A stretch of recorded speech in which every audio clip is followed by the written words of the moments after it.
देखिए, कल विड्रॉल की लास्ट डेट थी, विड्रॉल हो चुके हैं।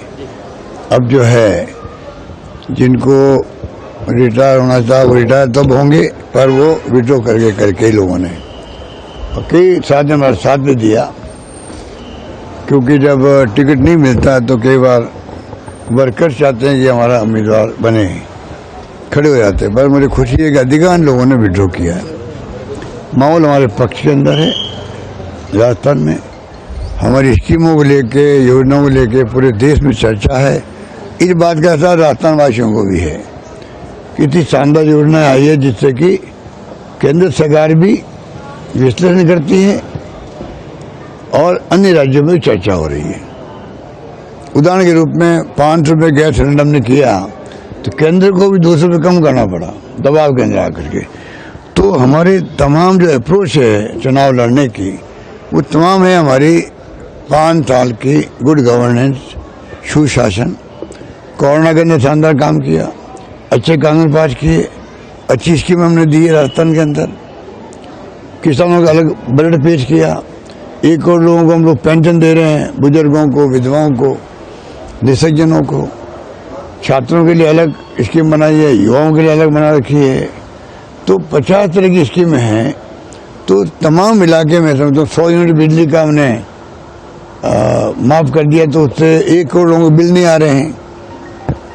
25 लाख का बीमा हिंदुस्तान में कहीं नहीं है और सब पब्लिक के लिए। बाकी राज्यों में 5 लाख बीमा है 20% आबादी के लिए, 30% आबादी के लिए। हमारे यहाँ अमीर गरीब कोई भी हो, सबका बीमा 25 लाख का बीमा है। तो मैं समझता हूँ ओवरऑल मिला करके देखें कि बीजेपी बारे में कोई इश्यू नहीं है खिलाफ बोलने का। नॉन इश्यू को इश्यू बना रहे हैं और अब वो समझ गए कि हमारी दाल गल नहीं रही है, हम इनको जवाब दे नहीं पा रहे हैं। पहले 10 गारंटी हमने इम्प्लीमेंट कर दी, सरकार की साख जमी। अब 7 गारंटी की हमने बात करी है, उससे और वो घबरा गए हैं।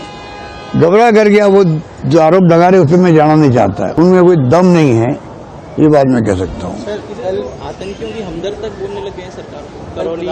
ये तो प्रधानमंत्री जी को या तो किसी ने गुमराह किया है और उनको ब्रीफिंग ठीक नहीं की, या तो ये मालूम है।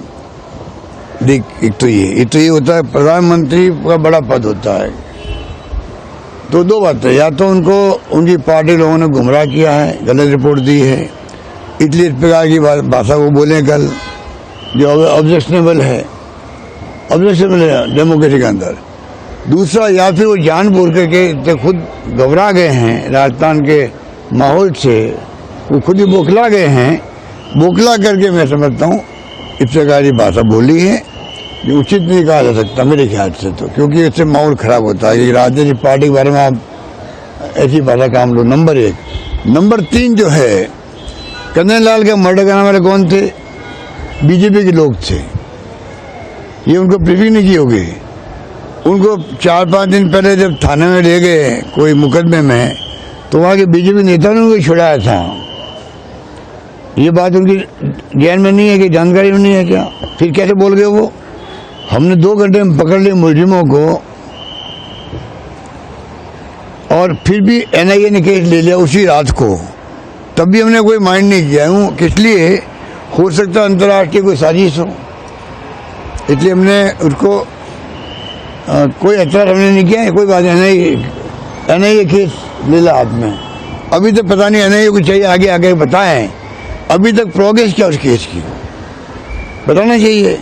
आज अगर एसओजी केस करती इसको, अभी तक जनता को मालूम पड़ता कि एसओजी कहाँ तक आगे बढ़ी है, वो कुछ मालूम नहीं पड़ा हमें।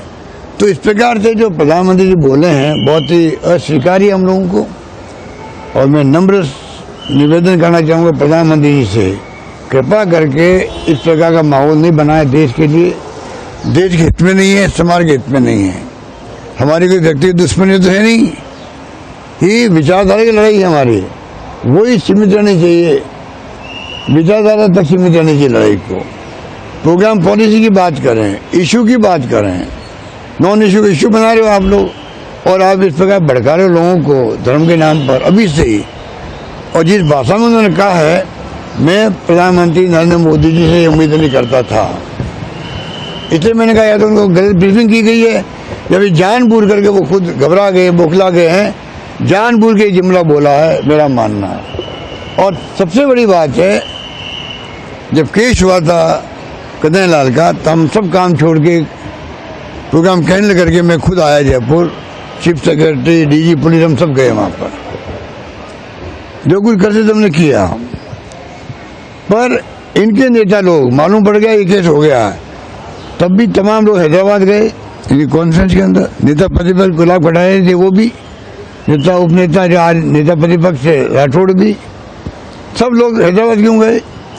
अगर इतनी चिंता थी इनको, इतनी बड़ी घटना हो गई थी, उस घटना में इतनी बड़ी मानते थे, हम तो यहाँ आए हैं, वो वहाँ चले गए। उससे समझ सकते हैं कि पूरी राजनीति कर रहे लोग।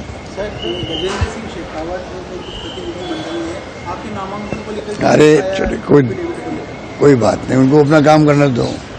रामेश्वर दादी जी चले गए हैं, जबकि वो तो आपके बचपन के मित्र से सगा थे, तो क्या कोई ऐसी मजबूरी, प्रलोभन, क्योंकि वो कह रहे हैं जिनके कहने से नामांकन भरा उन्हीं। देखिए उनका जाना मुझे दुख भी होता है, क्योंकि लंबे समय से हमारे साथ रहे और कोई बिना कोई कारण के चले गए। मैं समझता हूँ कि उनके जाने का मुझे दुख भी है।